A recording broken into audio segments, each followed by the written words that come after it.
हम मौजूद हैं पृथ्वी विधानसभा क्षेत्र के अंतर्गत आने वाले बघोला में।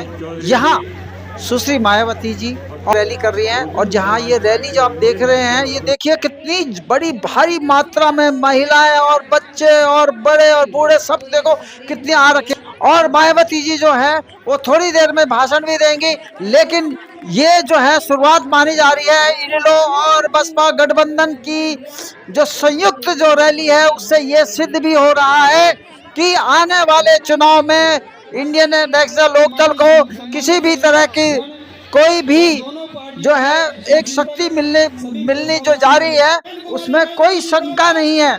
और हो सकता है कि इस चुनाव में वे एक निर्णायक भूमिका भी वहन कर सकते हैं, क्योंकि यदि जो अभी तक हरियाणा में जो चुनाव जो देखा जा रहा है वो देखा जा रहा है कि किसी भी पार्टी को स्पष्ट बहुमत नहीं मिलने का। अब ये देखना है, देखते हैं कि नौजवान को रोजगार नहीं है। आज इसीलिए हरियाणा प्रदेश का नौजवान अपनी बेशकीमती जमीन बेच करके विदेशों को पढ़ाई के लिए, नौकरी के लिए पलायन करने का काम कर रहा है। मैंने पूरे हरियाणा का भ्रमण किया, कोई गांव ऐसा नहीं है जिस गांव से सैकड़ों की संख्या में बच्चे जमीनें बेच करके धमकी वीजा के साथ विदेशों का पलायन ना कर गए। ये केवल सरकार की गलत पॉलिसी की वजह से हुआ है।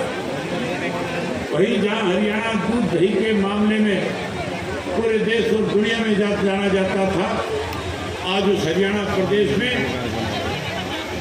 नशा का मार बढ़ा हुआ है, अपराध बढ़े हैं। इसीलिए लोग परेशान है, सरकार को बदलना चाहते हैं। किसान दुखी है, मजदूर दुखी है, व्यापारी दुखी है, कर्मचारी दुखी है। हमने भारतीय जनता पार्टी की सरकार को ये कहा कि यदि आपकी दलितों, आदिवासियों और अन्य पिछड़े वर्गों के मामले में, खासकर SC ST के आरक्षण के मामले में यदि नीति आपकी स्पष्ट है, सोच सही है, तो फिर आपको जो माननीय सुप्रीम कोर्ट ने 1 अगस्त 2024 को जो निर्णय दिया है, जिससे SC ST का आरक्षण प्रभावी हो गया है और ये फिर खत्म हो जाएगा, तो फिर इसको प्रभावी बनाने के लिए और पूर्व की स्थिति में लाने के लिए फिर केंद्र सरकार की जिम्मेवारी बनती है कि वो पार्लियामेंट का विशेष सत्र बुलाए और विशेष सत्र बुलाकर उसमें संवैधानिक संशोधन विधेयक लाए। उसमें फिर हम देखते हैं कांग्रेस और पूरा विपक्ष तो वो आपको सपोर्ट करता नहीं करता है, जिन्होंने संविधान बचाने और आरक्षण को बचाने के नाम पर पूरे देश में दलितों, शोषितों को, पिछड़ों को गुमराह करके इनका वोट तो ले लिया, लेकिन जब माननीय सुप्रीम कोर्ट ने जजमेंट दिया तो जजमेंट के बाद इनको शांत हो गया है। ये सारी विपक्ष की पार्टियां, कांग्रेस और इनका इंडिया गठबंधन सब चुप है, कुछ बोलने के लिए तैयार नहीं।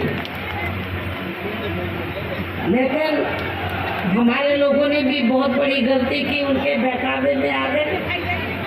संविधान बचाने के नाम पर, आरक्षण बचाने के नाम पर उनके बहकावे में आकर अपनी पार्टी BSP को भी किनारे कर दिया और इंडिया गठबंधन को वोट दे दिया लोकसभा चुनाव में। लेकिन अब क्या हो रहा है, चुनाव खत्म होने के बाद इंडिया गठबंधन को फायदा तो हो गया गुमराह करके आप लोगों को, लेकिन जब 1 अगस्त को निर्णय आया आरक्षण को लेकर कि जो शेड्यूल कास्ट के लोग हैं, ट्राइब कम्युनिटीज के लोग हैं, दलित जो लोग हैं, आदिवासी लोग हैं, तो अब इनको जो पहले से आरक्षण मिल रहा था, जो इनका कोटा मुकर्रर था, जो पहले से आरक्षण मिल रहा था, वो ना मिलके अब इनका वर्गीकरण किया जाएगा। जिनको जरूरत है उनको दिया जाएगा और शेड्यूल कास्ट में जो जातियां मजबूत होगी उनको किनारे कर दिया जाएगा। ये जजमेंट है। लेकिन ये आप लोगों को मालूम होना चाहिए कि जिन शुरू कास्ट में जो जातियां कुछ आगे भी बढ़ी हैं, मुश्किल से 5-6% लोग बढ़े हैं, बाकी लोगों की सामाजिक, आर्थिक और शैक्षणिक स्थिति में अभी कोई ज़्यादा बदलाव नहीं आया है। इसलिए इनके वर्गीकरण की अभी ज़रूरत नहीं है, बल्कि जो पूर्व में जैसी स्थिति बनी थी, इनको सबको अभी पूरा आरक्षण देने की ज़रूरत है। लेकिन जब हमने इसके खिलाफ आवाज़ उठाई तो फिर सारी पार्टियां चुप हो गई।